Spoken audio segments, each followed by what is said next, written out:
అన్నన్న జగనన్న why this seat worry Vamshi గారు? Yeah Raju గారు, అన్న జగనన్న వై దిస్ సీటు వర్రీ. ఎవరి సీటు ఎక్కడ, ఇప్పుడు ప్రస్తుతం అసలు సీటు ఉంటుందా ఉండదా అనేటువంటిది ఒకటి వైసీపీలో. ఎవరి సీటు ఎక్కడ ఉంటుంది, ఎవరి సీటు ఎక్కడి నుంచి ఎక్కడికి బదిలీ కాబడుతుంది, ఎక్కడ ఏ నియోజకవర్గానికి సీటు బదిలీ అవుతుంది, ఏ జిల్లా నుంచి ఏ జిల్లాకి సీటు బదిలీ అవుతుంది అనేటువంటిది ఇప్పుడు ప్రస్తుతం వైఎస్ఆర్సీపీ పార్టీలో ఉన్నటువంటి ఒక ఆసక్తికరమైనటువంటి అంశం. ఏంటి అని అంటే, అది జనరల్గా ఇప్పుడు ఐఏఎస్లు ఐపీఎస్లు ట్రాన్స్ఫర్లు అంటే పలానా దగ్గర నుంచి పలానా డిస్టిక్ నుంచి పలానా డిస్టిక్ ట్రాన్స్ఫర్స్ ఉంటాయి, లిస్ట్ రిలీజ్ చేస్తారు. అట్లాగే వైఎస్ఆర్సీపీ పార్టీలు కూడా లిస్ట్ రిలీజ్ చేస్తారా అనేటువంటిది ఒక చర్చ జరుగుతుంది. అయితే వైఎస్ఆర్సీపీ పార్టీలోనే అంతర్లీనంగా ఎవరైతే ఎమ్మెల్యేలతో పాటు ఉండేటువంటి సెకండ్ క్యాడర్ ఎవరైతే వైఎస్ఆర్సీపీ నాయకత్వం ఉందో వారందరూ కూడా ఇటువంటి కన్ఫ్యూజన్తో ఇది ఖచ్చితంగా రేపు ప్రభుత్వానికి డ్యామేజ్ జరుగుతుంది, ప్రభుత్వం గెలిచేటువంటి అవకాశాలని తానంతట తానుగా దెబ్బతీసుకుంటుంది, జగన్మోహన్ రెడ్డి గారి యొక్క నియంతృత్వ వైఖరితో ఇది ప్రమాద పంచుల్లో ఉన్నది అనేటువంటి ఉద్దేశంతో వారందరూ తెలుగుదేశం పార్టీ వైపు జాయిన్ అవ్వటం కోసం ఒక ప్రయత్నాలను మొదలుపెట్టారు. ఇక్కడ ఎలా చూడాలి అని అంటే, ఎవరైతే కొంత పొలిటికల్గా అర్థం చేసుకుంటారో వారు ఇప్పటివరకు పవర్లో ఉన్నారు, రేపు పవర్ రాదనేటువంటిది వాళ్ళకి ఎక్కువ కలుగుతున్న భావన. దాంతో వాళ్ళు వెంటనే ఇప్పుడు కనుక పార్టీ మారితే కొంత అక్కడ స్థానం ఉంటుంది, కొంత అక్కడ వాళ్ళకి అవకాశాలు మెండుగా ఉంటాయి, వాళ్ళు కొంత దాన్ని అడ్వాంటేజ్గా తీసుకొని మళ్ళీ భవిష్యత్తులో తెలుగుదేశం జనసేన అధికారంలోకి వస్తే ఇంకొక 5 సంవత్సరాలు అధికారంలో ఉండొచ్చు. కానీ ఇక్కడ వారు ఇప్పటివరకు అటువంటి ఆలోచన లేకపోయినా కానీ ఇప్పుడు ఈ మార్పులతో వాళ్ళ నిర్ణయాలు తీసుకోవడానికి గల కారణం, రెండు, ప్రభుత్వం రాదు అనేటువంటి ఉద్దేశంతో ముఖ్యమంత్రి గారే స్థానాలను మారుస్తుంటే, మరి ఇప్పుడు ముఖ్యమంత్రి గారు ఎమ్మెల్యేలను మార్చారు, మరి మారాలి కదా. ముఖ్యమంత్రి గారు మార్చినప్పుడు ఎమ్మెల్యేలని మేము మారాలి కదా.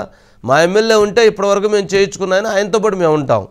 ఇప్పుడు కొత్త అతను తీసుకొచ్చి పెడుతున్నారు, కొత్త అతను ఇక్కడ గెలవడం అనేటువంటి అభిప్రాయం ఉంది, కొత్త అసలు పార్టీయే రావటం అనేటువంటి కష్టంగా ఉంది. మరి అలాంటప్పుడు మేము కూడా మారాలి కదా.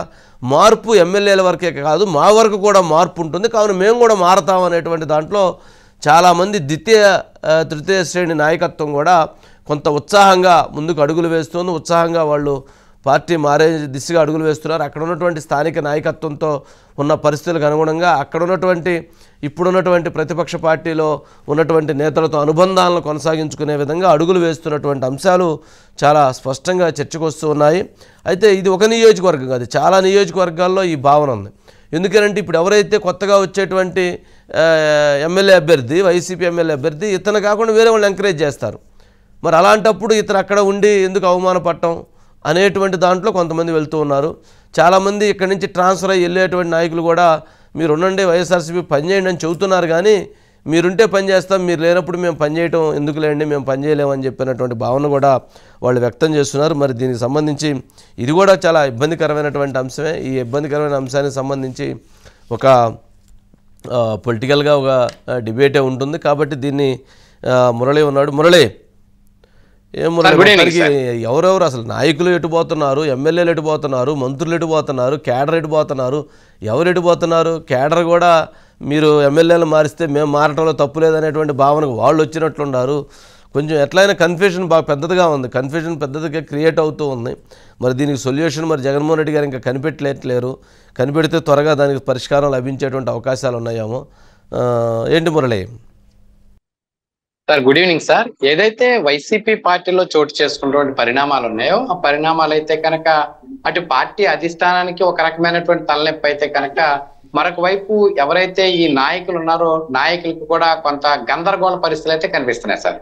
ముఖ్యంగా కూడా అభ్యర్థులను మార్చడం అనే అంశంలో ప్రతి ఎన్నికల ముందు కూడా సహజంగా కూడా అన్ని రాజకీయ పార్టీలు కూడా ఒక 1% 2% చేంజ్ చేసుకుంటాయండి. ఎందుకంటే గెలిపోవటం వల్ల వేరే చేసుకుని అక్కడ స్థానికంగా ఉన్నటువంటి నియోజకవర్గంలో ఉన్నటువంటి నాయకుడి మీద తీవ్ర వ్యతిరేకత వచ్చినప్పుడు, లేదా ఒక్క నాయకుడు అక్కడ సరిగ్గా పనిచేయదు అతను ఓడిపోతాడని భావించినప్పుడు సహజంగా కూడా ఉన్నటువంటి మొత్తం స్థానాల్లో 1% అంటే దాదాపుగా కూడా ఒక 15 నుంచి 20 సీట్లు లేదా 10 నుంచి 15 సీట్లు మార్చుకునే ప్రయత్నం ఉంటుంది.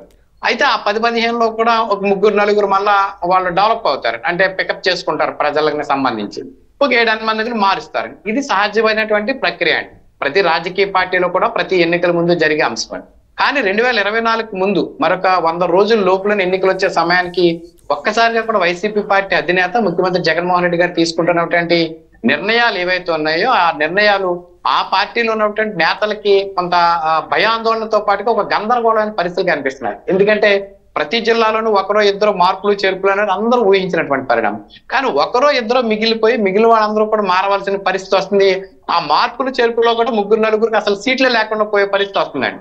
ఇక వాడు మంత్రులుగా ఉన్నారా, మాజీ మంత్రులా, లేదా పార్లమెంట్ సభ్యులా, లేకపోతే సీనియర్ నేతలు అనేది లేదండి. జగన్మోహన్ రెడ్డి గారి దగ్గరకు వచ్చినటువంటి ఏదైతే నివేదికలు ఉంటాయో ఆ నివేదికల ఆధారంగా కూడా ఈ మార్పులకు శ్రీకారం చుట్టారండి. ఇందులో భాగంగా మొట్టమొదటిగా కూడా గుంటూరు ప్రకాశం జిల్లాకు సంబంధించి మనం 3-4 రోజులుగా చెప్పుకుంటూ ఉన్నామండి. ఆ గుంటూరు ప్రకాశం జిల్లాకు సంబంధించి 11 మంది మార్పులు జరగడంతో ఆ సీనియర్ నాయకుడు మోపిదేవి వెంకటరమణ గాని, లేదా పార్టీకి అత్యంత విధేయ ఉన్నారు. ఆళ్రమకృష్ణారెడ్డి అయితే పార్టీని వీడి బయటకు వెళ్ళిపోయారు. మోపిదేవి వెంకటరమణ అయితే కొద్ది రోజులు మాట్లాడకపోయినప్పటికీ కూడా తర్వాత ఆయన ఏదో సంతృప్తి చెందినట్టు ఒక ప్రకటన ఇచ్చారు. ఇలాంటి పరిణామాలు చాలా చోటు చేసుకున్నాయి. నెక్స్ట్ ఈస్ట్ గోదావరి అన్నారు. ఈస్ట్ గోదావరిలో కూడా దాదాపు ఇటువంటి పరిస్థితి నెలకొందండి. ఇప్పుడు కృష్ణా వచ్చినా ఇంకొక జిల్లా వచ్చినా కూడా దాదాపుగా కూడా ఒకటి ఇద్దరును మార్పులు చేస్తే కనుక మిగిలిన వాళ్ళందరూ కూడా పార్టీకి అండగా ఉంటారు. కానీ ఒకరిద్దరు నిలబెట్టి మిగిలిన వాళ్ళు వారు కూడా ప్రత్యామ్నాయ మార్గాలు చూసుకుంటారు. ఎందుకంటే పార్టీ వద్దు, మేము గెలవలేము, మాకు అలాంటప్పుడు పార్టీలో మేము ఉండే ఉపయోగం ఏమి నిర్ణయం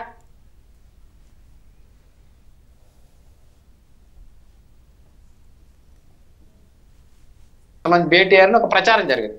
ఎక్కడ దానికి ఆధారం లభించలేదు.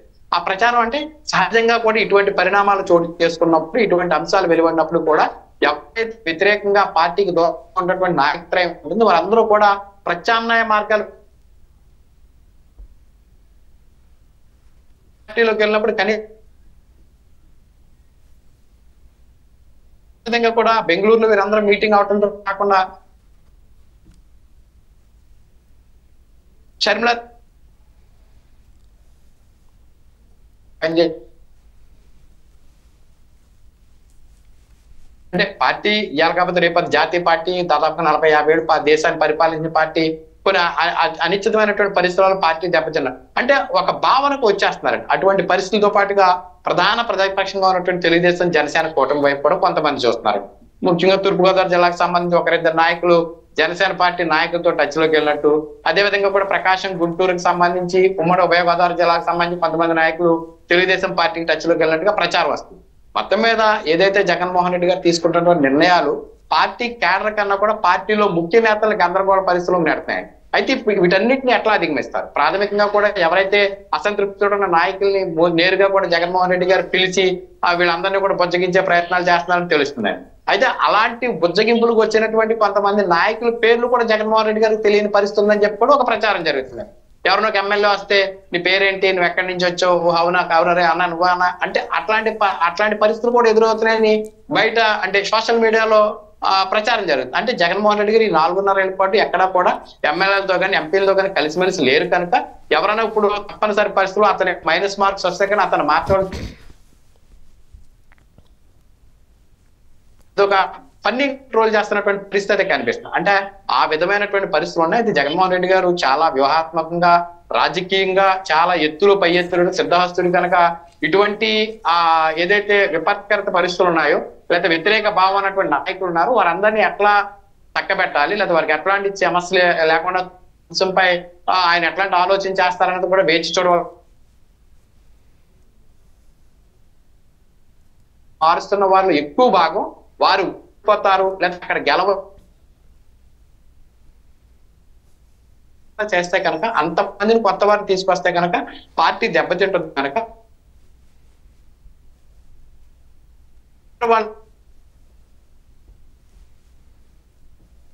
కానీ ఏంటంటే ఎక్కువ భాగం అసంతృప్తి వస్తుంది. అసలు మార్చినా కూడా కనీసం ఐడెంటిటీ కూడా లేదన్న వాళ్ళకి ఈసారి సీట్లు కూడా ఉండే పరిస్థితి లేదని చెప్తున్నారు సార్. ఆ క్రమంలో దగ్గర 40 నుంచి 50 మంది వరకు సీట్లు ఉండకపోవచ్చు, 70 నుంచి 90 మంది వరకు కూడా మార్పులు చేర్పులు ఉండే 30 నుంచి 40 మందికి మాత్రమే చూడాలి సార్. రోజు రోజుకి కూడా ఆంధ్రప్రదేశ్ లో వైసీపీ పార్టీ తీసుకుంటున్నటువంటి నిర్ణయాలు, వైసీపీ పార్టీ తీసుకున్నటువంటి పరిణామాలు ఆ పార్టీలో రాజకీయాన్ని వేడెక్కిస్తున్నాయి. ఇక రాష్ట్రంలో పొలిటికల్ హీట్ అయితే జనరల్ గా టీడీపీ జనసేన కూటమి, ఒకవైపు వైసీపీ, మరొక వైపు కాంగ్రెస్, బీజేపీ ఎవరి ప్రయత్నాలు వాళ్ళు వేగవంతం చేయడంతో పాటుగా జనసేన వైసీపీ పార్టీలో చోటు చేసుకున్న పరిణామాలు అంతర్గతంగా కూడా వైసీపీలో హీట్ రేట్ చేస్తుందని మనం భావించవచ్చు సార్.